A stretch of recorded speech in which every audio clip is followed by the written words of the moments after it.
this country will have enough vaccine supply, I'll say it again, for every adult in America by the end of May.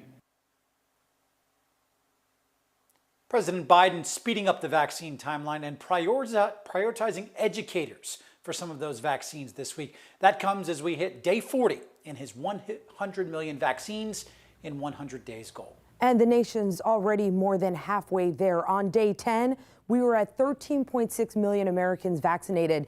Day 20, 27.2 million. Day 30, 43.7 million. And day 40, 61.1 million. So where does Florida stand, and why do some people who have been eligible to receive a vaccine still struggle to find an appointment? 10 Investigate Jennifer Titus has been tracking the numbers since the beginning of all this and is breaking it all down for us every 10 days in our series, Vaccinated. How would you describe the process of trying to book this vaccine? I spend about an hour every day looking at every single hospital site that I'm aware is getting allocation of vaccine within a 50-mile radius. But the vaccines just aren't there for Christy Hughes and the thousands of others under 65 who are high risk. They have qualified for a shot since December. What will getting this shot mean to you? It means everything. I don't want to get emotional, but I lost my father last August to COVID, and I wasn't able to see him when he passed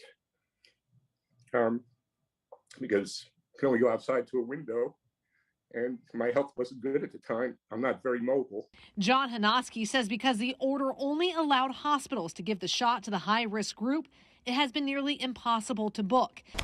Many hospitals tell us they either don't have any supply or that it's reserved strictly for their patients. Everyone should have been, that whole group should be treated the same. Now they will be. We told you earlier this week about a revision the governor made that now allows those with comorbidities to be vaccinated by pharmacists and physicians, even if they are under 65. According to the latest data from the state, 5.1 million people in Florida have been vaccinated. Of that number, nearly 452,000 are under 65.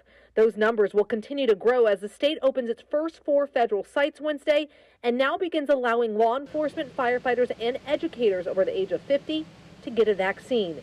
And just yesterday, the president announced his goal to get all pre-K through 12th grade staff members and child care workers in the country one shot by the end of March. When vaccines started rolling out, I was looking into it. John says the new order will make it easier for people like him to make an appointment for vaccination.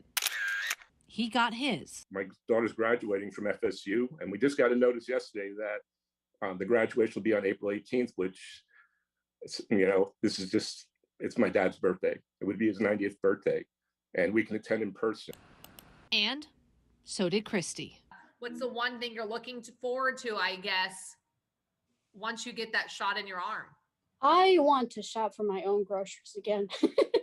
I am so tired of someone else picking out my meat and vegetables.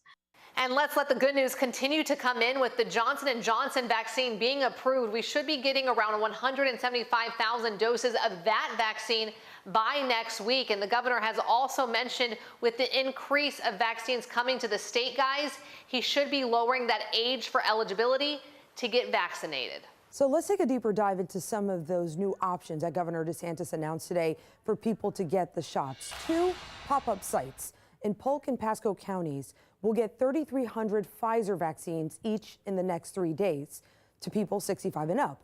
The governor also announced that 2 more Walgreens will begin offering vaccines on Fridays.